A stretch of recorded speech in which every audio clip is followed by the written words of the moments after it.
E se eu comprar um carburador errado para o meu motor dois tempos? O que é que vai acontecer? Presta muita atenção que eu vou te falar não só o que vai acontecer, mas também o maior erro que eu vejo o pessoal cometendo.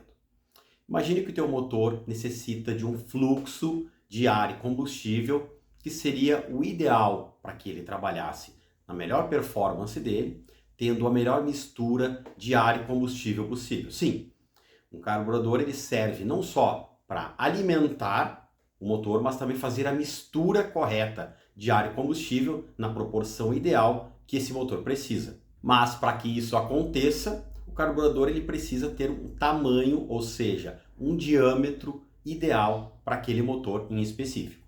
E não importa às vezes a cilindrada, importa muito mais a preparação que aquele motor tem.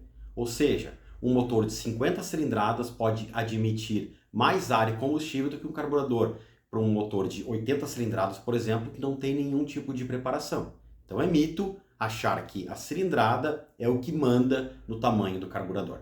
Sabendo disso, a gente precisa entender como que o carburador funciona. Ele nada mais é do que um misturador de combustível ao ar. Então ele trabalha com o efeito Venturi.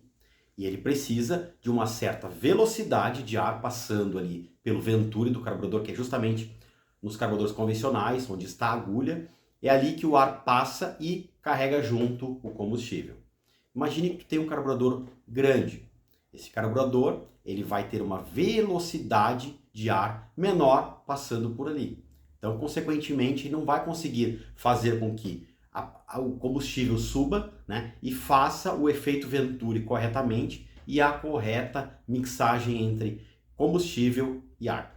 Já um carburador pequeno vai oferecer restrição ao fluxo, ou seja, o ar vai ser acelerado a tal velocidade que aquele duto não consegue transportar aquele ar de um lado para o outro, causando restrição. Então a gente vai ter o quê? Perda de potência na prática. E o maior erro que eu vejo o pessoal cometendo é sempre para mais. O pessoal acha que colocando um carburador maior vai aumentar a potência do motor.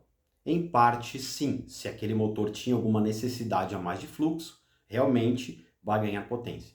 Mas é muito provável que aquele motor não tem preparação e o que vai acontecer é que em baixo RPM aquele motor vai sofrer. Ele vai trabalhar com falta de combustível porque não há velocidade de ar suficiente para causar o efeito Venturi naquele carburador que não é apropriado, ou seja, é maior do que deveria.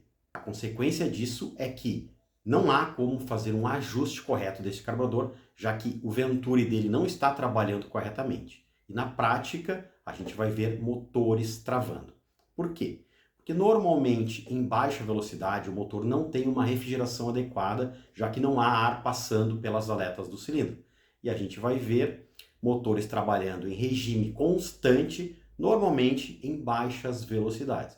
E ali em que o carburador não está fazendo a mixagem correta entre ar e combustível, ocasionando em falta de combustível para o motor. E como a gente sabe, os motores dois tempos são extremamente sensíveis à falta de combustível. Veremos também donos de motores dois tempos sofrendo para fazer o acerto do motor. E eles vão culpar quem? O carburador. Quando normalmente o culpado é o tamanho do Venturi e não o carburador em si. Então, o que a gente tem na prática? Pessoas gastando dinheiro à toa e sendo obrigados a voltar para o carburador antigo com a desculpa de que o carburador novo não funciona. Mas, no meu ver, o principal prejuízo são pessoas desistindo dos seus motores dois tempos, porque não sabem fazer tanto a escolha do carburador quanto o ajuste correto dele. Se tu já sofreu com isso, me conta aqui nos comentários como é que foi essa história.